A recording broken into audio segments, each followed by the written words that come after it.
Já, velkomin á Frelsi TV. Ég ætla að fjalla nokkur atriði sem við höfum verið að fikta í hérna, eða ég hef verið að fikta í. Og hérna, ég er búin að vera aðeins að vinna í hvernig ég hef verið að vinna í tæknimálum, breyta aðeins verkflæði eða framleiðsluferlinum hjá mér. Vona að ég geti aukið afköstin þar með og verið fljótar að gera þætti.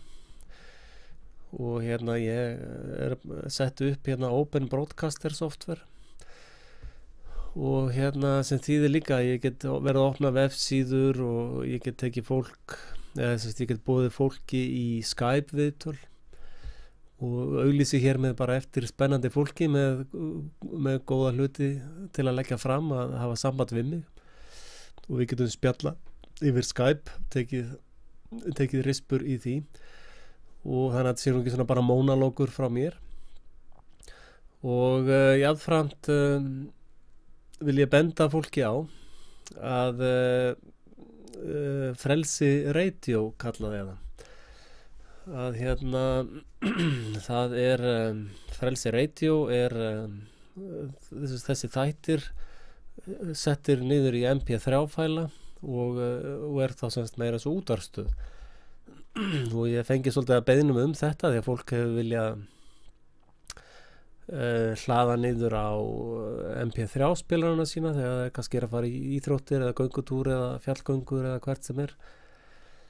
Að fólk getur ekki lifað án mín í eyrunum eða þannig, nei, þetta er nú bara grín. Það er svona meira ef þetta eru lengri þættir, ef ég er komin upp í hálftíma, 45 mínútur, klukkutíma þætti, þá vill fólk kannski fara í göngutúr og hlusta á þessar hræðilegu sögur sem ég er að segja.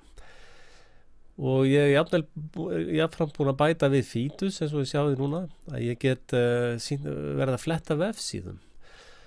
Og það mun ég nota alveg óspart í framtíðinni, treystiði mig fyrir því. Og hérna er þessi síða sem ég opnaði, hún er á sprekker.com og hérna er nýja logoið mitt sem ég hannaði og hérna er ég búin að setja inn nokkra þætti og hérna þið sjáu að ég búi með 3 klukkutíma strax bara hérna á örfáum þáttum. Og ef að ég vil meira þá þarf ég að fara hérna á uppgreitara hér. Þannig að ég vil endilega hvetja ykkur bara til þess að hlusta á þessa útvarpsstöð og hjálpa mér að deila þessu öllu saman áfram. Það er mjög mikilvægt að koma þessum upplýsingum í dreifingu.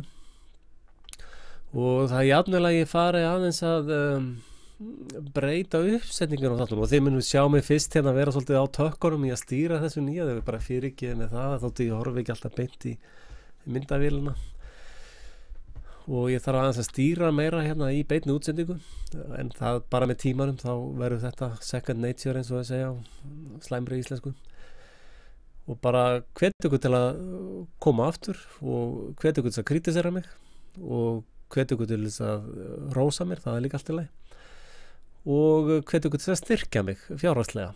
Það er ekki þekkt vandamál að það séu mikið af peningum í gangi nema sem er endar klósupapír eins og ég tala hérna í öðru myndbandi. En bara þakka ykkur fyrir komuna og við sjáumst vonandi fljótt aftur.